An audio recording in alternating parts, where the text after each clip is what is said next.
Dans ce tuto, on va voir comment fonctionne la version web de Midjourney, une version beaucoup plus accessible si on n'a pas l'habitude de Discord. Attention, on est encore en alpha, mais si tu as généré plus de 100 designs sur le Discord de Midjourney, tu auras accès à cette version.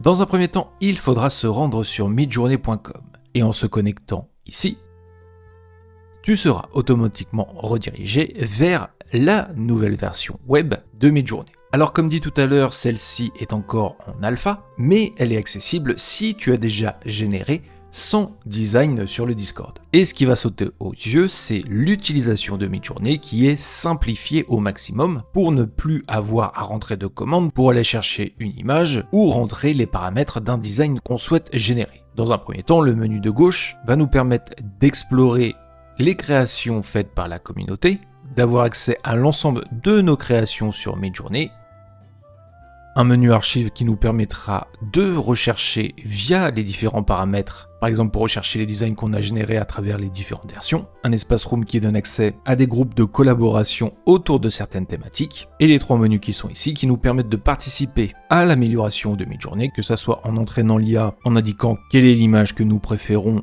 et que nous trouvons la plus réaliste, et même une boîte à idées pour pouvoir envoyer des messages à l'équipe et une section news avec toutes les informations autour de Midjourney. Et bien sûr, le dernier menu ici concernera nos paramètres, le mode sombre ou clair et les différents accès au guide d'utilisation pour comprendre comment fonctionne Midjourney et ce que vous pouvez réaliser avec. Mais ne t'en fais pas, dans ce tuto, on va voir toutes les actions qu'on a disponibles avec cette version web.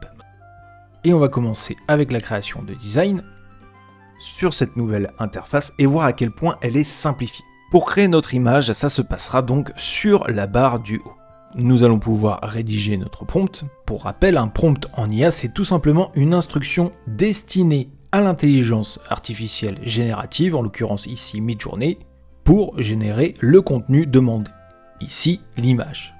Sur Midjourney, on peut générer son prompt en français et le plus important, être le plus précis possible.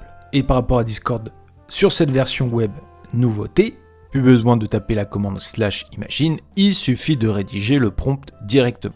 Et avec celui-ci, nous allons pouvoir régler les différents paramètres juste à côté. Ça va nous ouvrir le tableau des paramètres qui va nous permettre de sélectionner quelle est l'image que nous souhaitons avoir, si nous souhaitons réaliser les différents formats en portrait, en carré et en horizontal. Si nous souhaitons utiliser le mode standard ou le mode brut, et quelle version de Midjourney nous souhaitons utiliser, soit la version 6, la nouvelle version, les versions antérieures avec l'ensemble de leurs spécificités, ou même les versions Niji qui sont spécialisées dans le style manga et animé. Ensuite, nous allons avoir les trois paramètres d'esthétique. Quand on met une stylisation base, on est au plus proche possible de notre prompt, et si on en met une haute, on laisse Midjourney être le plus artistique possible et peut-être plus éloigné du prompt de base. Si on souhaite ajouter du weirdness, c'est-à-dire un petit peu plus d'abstrait et du coup des résultats beaucoup plus originaux mais très loin du style réalistique qu'on va vouloir faire, et la variété qui permettra de mettre plus ou moins de variété entre les 4 images qui vont être générées.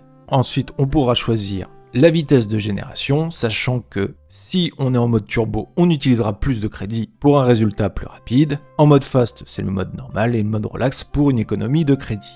Ensuite, une fois que les paramètres sont bons, on peut lancer notre image. On va retourner dans le menu Create et on va avoir 4 images qui vont être générées avec le prompt qui apparaît juste à côté.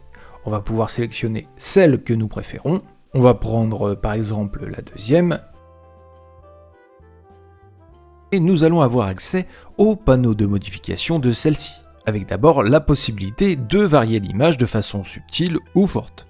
À ce moment-là, nous aurons 4 nouvelles propositions de l'image à partir de celles que nous avions sélectionnées. Mais aussi, nous avons la possibilité d'upscaler l'image de façon subtile ou créative.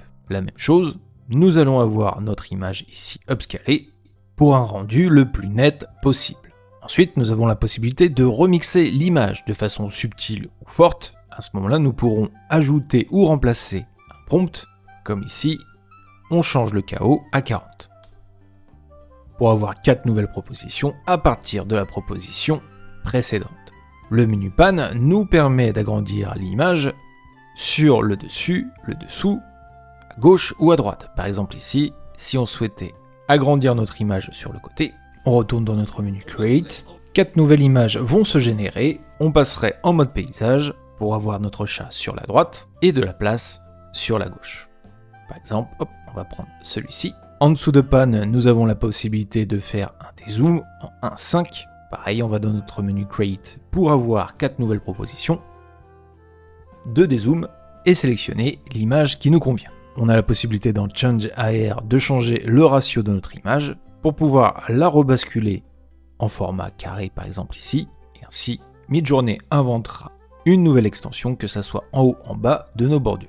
Dans le menu More, nous allons pouvoir faire des changements, que ce soit complet ou seulement des variations à partir de notre outil rectangle ou notre outil lasso. Par exemple ici, on va prendre le lasso pour définir cette zone et imaginer une étoile de shérif. Comme d'habitude, 4 nouveaux designs avec l'apparition de l'étoile du shérif juste ici. Ensuite, nous avons la section Use qui nous permet d'utiliser l'image en tant que personnage récurrent, en tant que style ou en prompt. On va voir ça tout de suite, puisqu'ici on va passer via le menu du haut. Là aussi par rapport à Discord, c'est très simplifié. Dans un premier temps, donc je vais paramétrer ce que je veux en rendu d'image. On va retirer de la variété. Puis dans le petit plus ici, je vais uploader l'image que je souhaite travailler. Par exemple ici on va prendre mon portrait et je vais avoir 3 options en bas qui vont être en premier l'option caractère ref, c'est-à-dire utiliser cette image comme personnage récurrent, l'option style ref qui va utiliser l'image comme style de référence et l'option use image comme prompt qui va se servir de l'image pour l'additionner à un prompt. Exemple ici, si je fais use an image as a prompt,